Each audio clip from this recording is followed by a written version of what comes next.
Well, CSK have had many great campaigns, but this would have to be up there amongst their best. Given, I suppose, the circumstances of the squad they have, it's not a squad at the start of the season you would think that is bursting at the seams with a lot of experience and match-winning players. But what it does have, and the consistency of what CSK has, is a captain called MS Dhoni. So what he does is provide that stability and leadership and guidance better than anyone in this format of the game. So, he manages to draw the very best out of whether it be a senior player like a Rahane, or he helps develop a player like a Dubé to play above a level that he's never been before, or he manages to, unearth and polish a couple of rough diamonds like a Deshpande or a Pathirana. MS Dhoni is the master at doing it. I think the CSK squad, when you looked at it right at the beginning of the tournament, it probably wasn't one that it stood out as a squad that covered all bases. There was a cloud over Chahar's fitness, the dependence on him being 100% fit, but not only 100% fit, but able to see a campaign out right from start to finish, given that he was so short of match practice and match condition.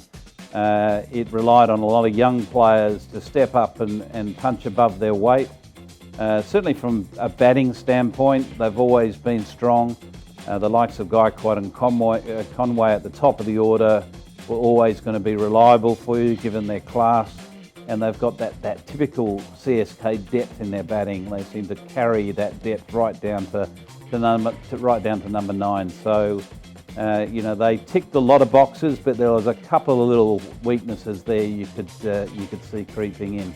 I think the most memorable thing for me is just seeing MS Dhoni marshal his young bowling unit, and they, obviously not all young, because Jadeja had a great tournament with the ball.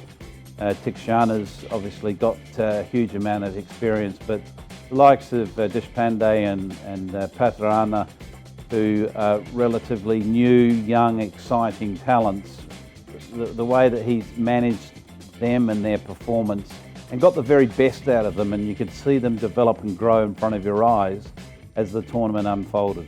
I think the number one pillar is obviously the captain, MS Dhoni. I think the opening partnership between Conway and Gaikwad was another really important pillar. I think their spin combination of Tikshana and Jadeja and Moeen Ali, when he was called upon, Santner very early in the tournament bowled a couple of very valuable overs in a couple of early games. I think they were really important pillars, and I suppose the consistency of a Dubé in the middle. He was given responsibility batting at 4, and he took to that so beautifully and took that responsibility and thrived. He got a number of half centuries, hit the ball out of the ground consistently, and he striked at a very high level, which was obviously his instructions. I think there's no doubt that every team, and CSK is no exception to this, would look at their squad and think they can improve. Even though traditionally CSK do tend to, stick and stay with the people that they've backed and had trust with, I can't see too many major changes in the CSK squad. I suppose with Raidu retiring, they'll be definitely on the hunt for a player of experience to fill his shoes, and whether that's done in the trade window or whether that's done at the auction table, time will tell. But he'll be a miss, because having that experience in the middle order is important. But it seems that most bases are covered. They've developed a couple of young fast bowlers, so I don't think there's any huge need to go hunting for any pace bowling options. Their overseas bench seems to be strong as well. They've got options that they can draw upon there. So I think out of most of the franchises, they'll have the most minimal turnover of personnel in their squad. I think from a bowling standpoint, it have to be Pathirana, his excellence and his his improvement as the tournament unfolded.